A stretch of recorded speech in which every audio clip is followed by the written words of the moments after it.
Today we're going to talk about C.H.U.D. C.H.U.D? What? C.H.U.D. Well, let's get it out of the way so we can move on. What the hell does C.H.U.D mean? A cannibalistic humanoid underground dweller. That's actually the fake definition. You'll find out later that it really stands for something else. Well, I know what C.H.U.D stands for. Cannibalistic my ass. Contamination Hazard Urban Disposal. This is one of those movies that banks on you being fascinated by the title, and it offers little else. C.H.U.D was released in 1984, but in recent times it's most known because it's been referenced on The Simpsons. And that's when the C.H.U.Ds came at me. Oh, Homer, of course you'll have a bad impression of New York if you only focus on the pimps and the C.H.U.Ds. That statement alone is more entertaining than the entire 88 minutes of the film. It's so boring, and you barely even see the C.H.U.Ds. Shoot who? Ugly fuckers. What ugly fuckers? That's what I'm wondering. 23 minutes in, and I haven't seen anything yet. Then, 30 minutes in, still nothing exciting has happened yet. I've seen no monsters, no aliens, nothing. It's all just boring dialogue. A half hour of my time wasted. And now the photographer's girlfriend announces that she's gonna have a baby. Dr. Brimner called this afternoon. It's official. I'm pregnant.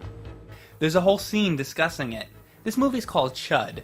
I'm watching it to see some weird-ass creatures attacking people, not listen to a woman talk about having a baby. Whoever made this had no sense of pacing or what their audience was looking to see. The monsters do not show up often enough at all. Even when they do, it's so brief you could blink and miss it. There's a guy in a phone booth that's murdered, and there's a quick attack in a subway tunnel, but they both only last a few seconds. Then John Goodman, Dan from Roseanne, shows up playing a cop. He and his buddy are making wisecracks at the waitress. The way this scene is set up, you'd expect this to be the highlight of the film. Like the monsters would come in and wreak havoc, maybe something crazy like the bar scene in Gremlins, but nope. As soon as you see the monsters, it cuts to later when everybody's dead. Even the ending is a letdown. The C.H.U.D just has his head chopped off with a sword. And then after that, the movie keeps going where Marv the Wet Bandit from Home Alone saves the day by shooting the corrupt villain who's just a regular human. And you never even see the C.H.U.Ds again.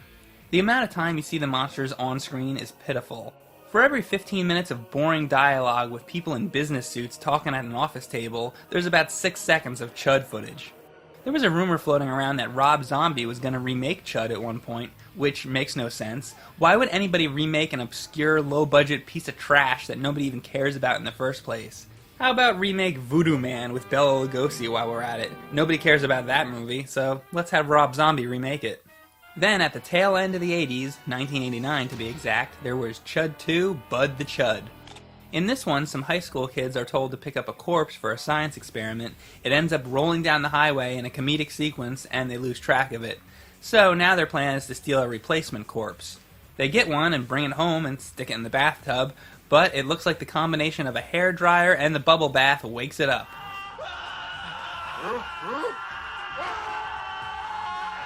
Anyway, the corpse turns out to be a C.H.U.D, a C.H.U.D named Bud, played by Garrett Graham, who I remember most as Beef from Phantom of the Paradise.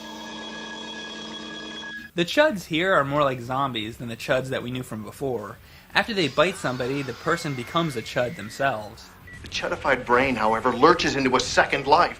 C.H.U.D-ified. That's what they say in this movie when somebody's been transformed. It's a play on the term zombified. In the first film, the C.H.U.Ds were some kind of mutant humanoid beings created from toxic waste. But here, since they're reanimated like corpses, they're more like the living dead. You have a live dead guy lying in your bathroom.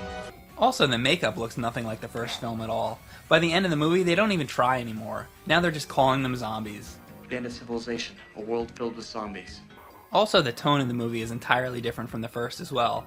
You can't go into this movie expecting anything even remotely serious. It's not Dawn of the Dead or Night of the Living Dead, and it bears no connection with the first C.H.U.D whatsoever. This movie is just a silly comedy with some zombie-like creatures thrown in. It really shouldn't even be called C.H.U.D at all. There's a very 80s thriller-inspired dance number, and Bud the C.H.U.D even has his own theme song. Bud the C.H.U.D. Bud the C.H.U.D.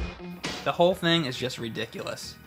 Bud finds a photograph of a girl who he's become infatuated with.